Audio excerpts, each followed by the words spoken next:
I've been consistently having trouble with my Toro 616Z Zeroturn.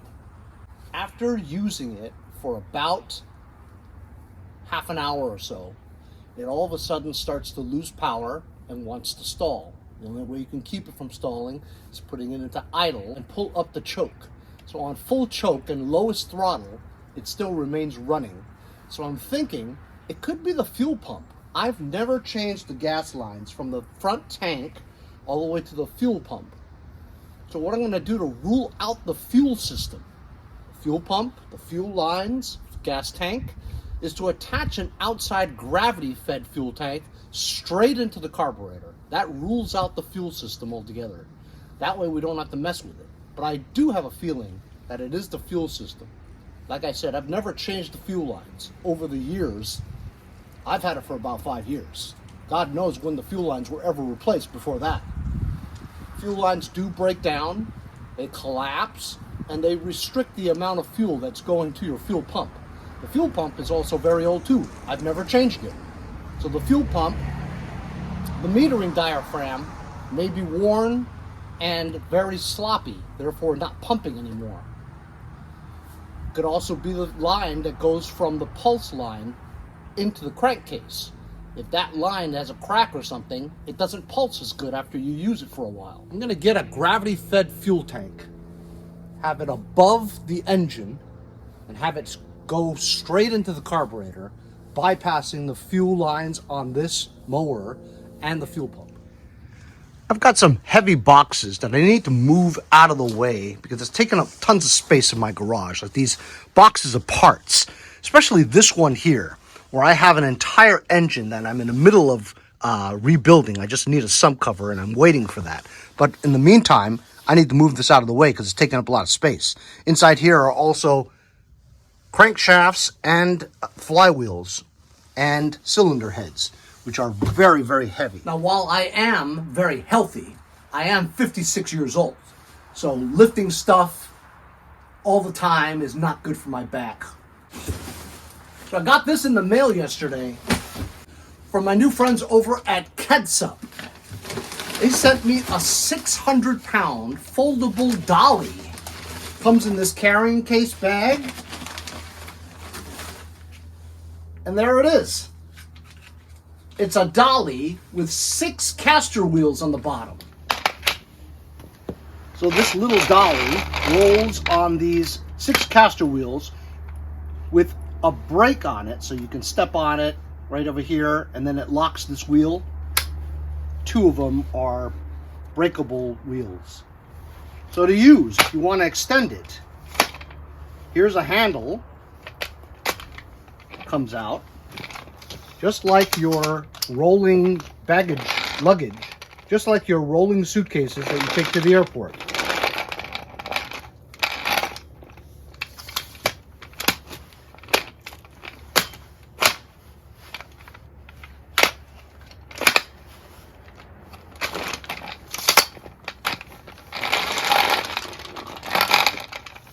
£600. Get this box out of the way.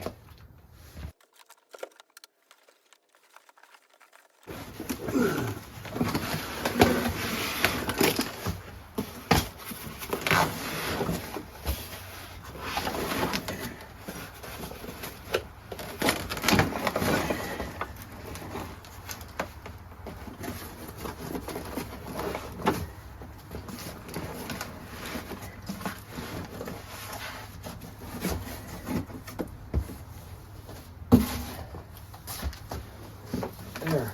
Now I can roll my engines around and parts in my garage easily, or transport to my backyard, whichever.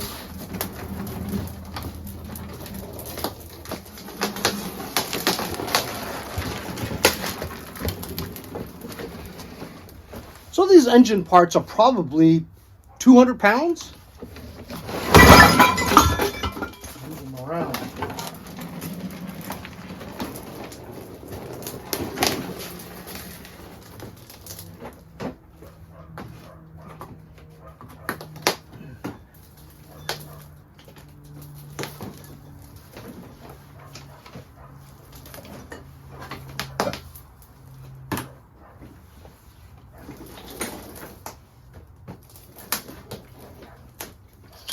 and sometimes things fall over.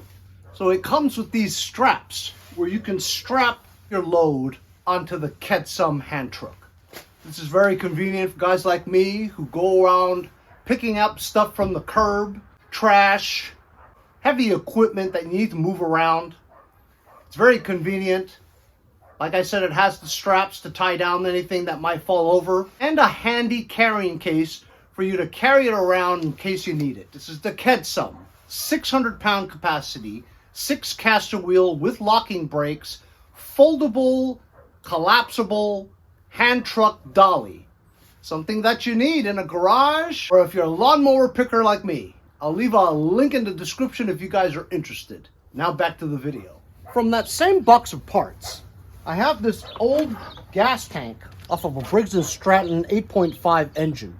And it has these brackets on it. I want to mount them so it's an easier way for me to mount this on top of like my engine or something, just to test. There is some stuff in the gas tank, so I'm going to blow it out with air compressor. Mounted these brackets on here.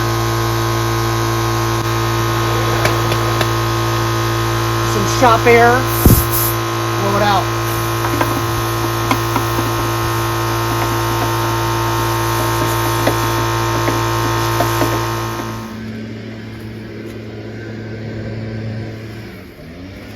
Spray some degreaser in it. Degreaser is flammable, so it's not gonna be a problem with combustion. So you're not gonna contaminate the fuel because it will be combustible. I've got this fuel line that's still pretty good. It's got a fuel shutoff on it, so that's gonna be really handy. So I'm gonna attach this to my fuel tank. So you can see the ends here are flared out and cracked. So just go to the part that's good, cut it off. So now you have like a whole new connection. This one seems to be good. So to test the line, you have it open. See if you can blow. You can. From both ends. Close it, and you shouldn't be able to. So now you know the fuel shutoff works and there's no leaks. Attach it onto here, a hose clamp on it. And now you have an outside gravity-fed fuel tank, so you can bypass the fuel pump on your machine. Affix the fuel tank somewhere on top of your machine.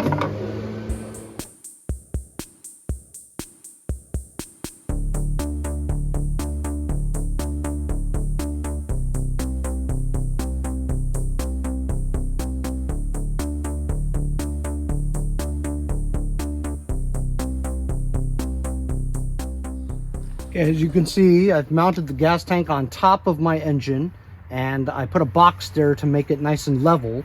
I just added fuel in there. There's about 2 inches worth of fuel. Put my vented cap on top. Here's the fuel line, and we'll just turn it on and see if we have good flow.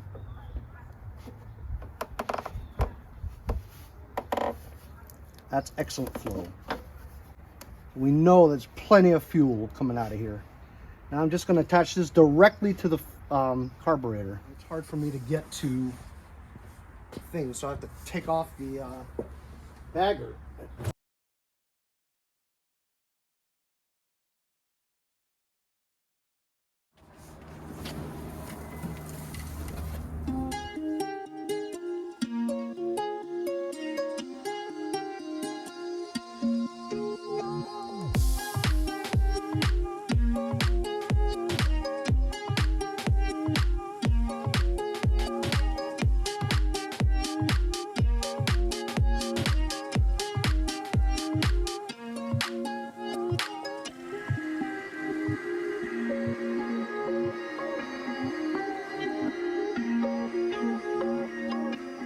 I swear, what a production. So I couldn't easily get the bagger tubes out, so I just took the baggers out, and then I had access from underneath to get to the nozzle where the fuel input was on the carburetor, okay?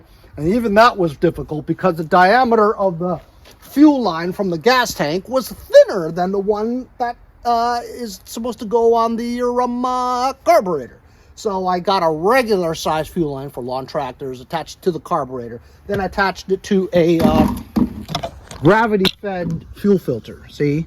So you have the thinner line coming from the gas tank, going to a gravity fed type fuel filter, going into a thicker line that fit perfectly right into the carburetor. So we have no leaks, which is amazing. And I have the original fuel line right there, just tucked over there, that goes into the fuel pump type fuel filter into the fuel pump, which I suspect is old and not working, which is the reason why we're not getting enough fuel.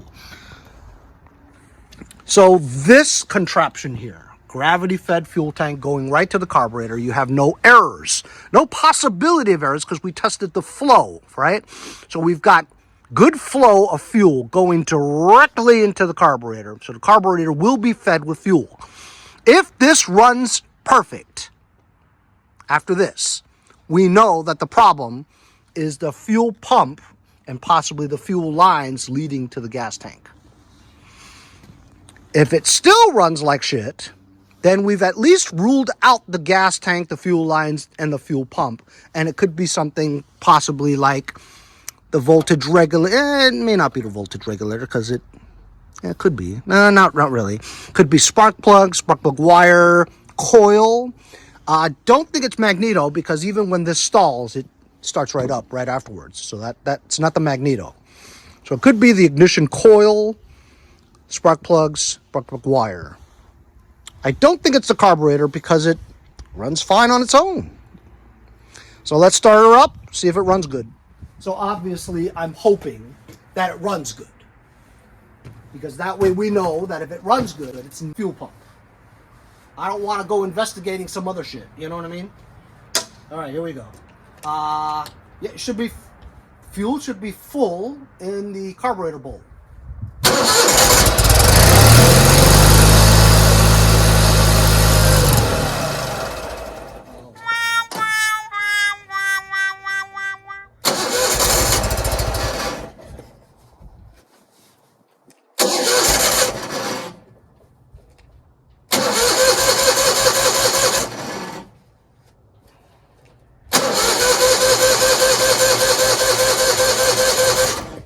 Now it won't even start. That's odd because, I mean, you got gas in the carburetor directly, and now it doesn't start. So that's odd, really odd.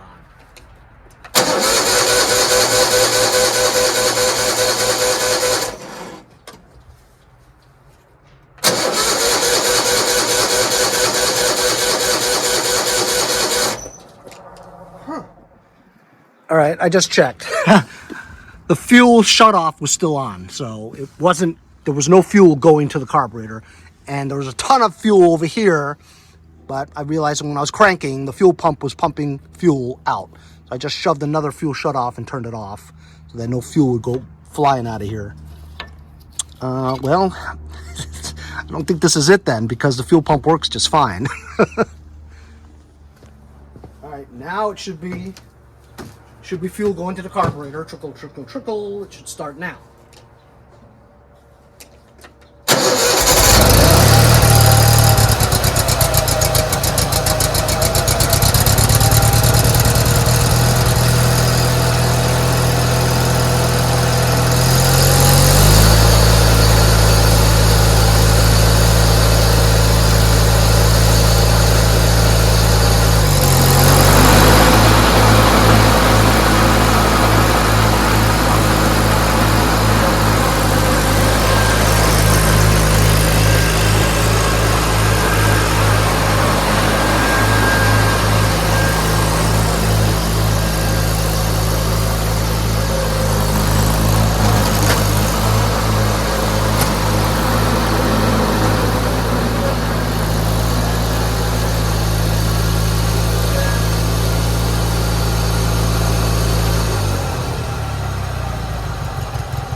The blades were on.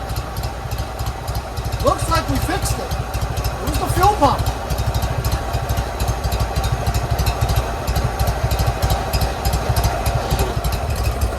You can see it's idling on full run.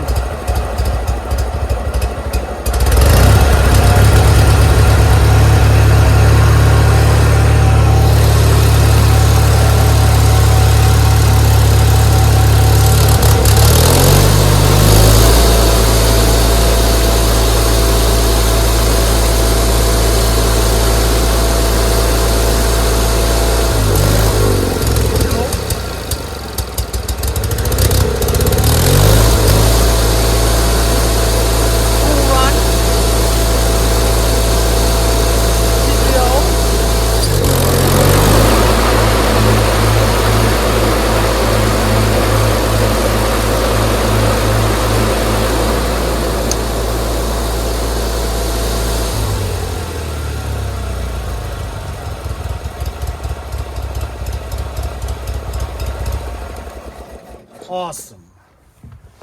So by concocting an outside fuel tank right on top of the engine, which allows fuel to be gravity fed directly into your carburetor, you rule out the fuel pump if it didn't run right. Because we know it now runs perfectly, right? We know it's the fuel system and not anything else, such as the magneto or the spark plugs, the spark plug wires, or the ignition coil. So now you know that your fuel pump is bad, or the fuel lines have collapsed over the years and is not feeding the fuel pump properly. So that can all be done too. In a future episode, I'm gonna try to jack this up on its side or something. This thing is like 800 pounds. And replace all the fuel lines going from the gas tank to the fuel pump, then testing it. Also, there are fuel lines that go from the fuel pump to the pulse, to the carburetor, and to the gas tank. 3 lines. So if I change all 3 lines and it runs perfectly, then it's not the fuel pump, but only the fuel lines. I'd like to change them anyway because I've had this for about 5-6 years and I've never changed them. If it doesn't run right after changing the fuel lines, then it's the fuel pump. So then I'll go ahead and change the fuel pump as well. Or I could just keep it the way it is with a gravity-fed fuel tank on top. I mean, it looks a little funny, but who cares? As long as it works, right? Wrong. Because right after this video, I sold it for $84. Can you believe that? Now I have to go take it off.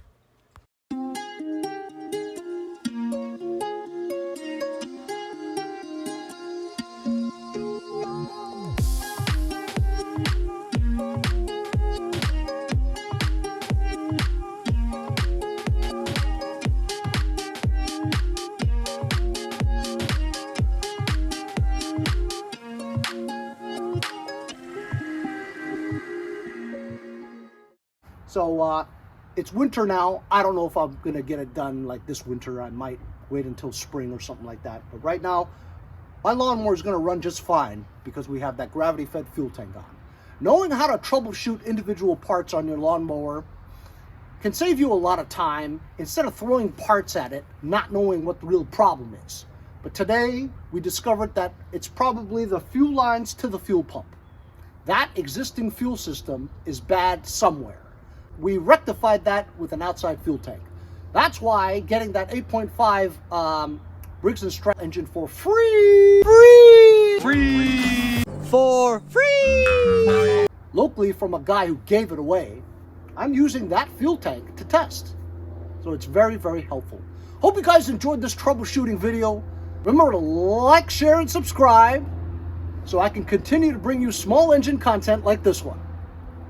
Happy holidays. We'll see you guys next time on Mowers and Blowers.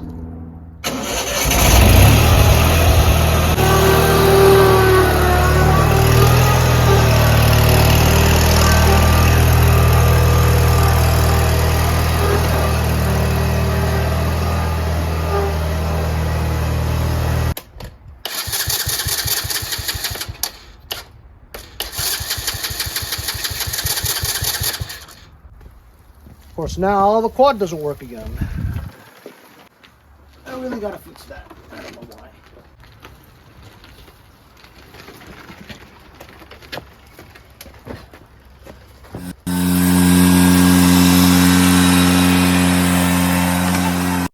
See you guys next time on Mowers and Blowers.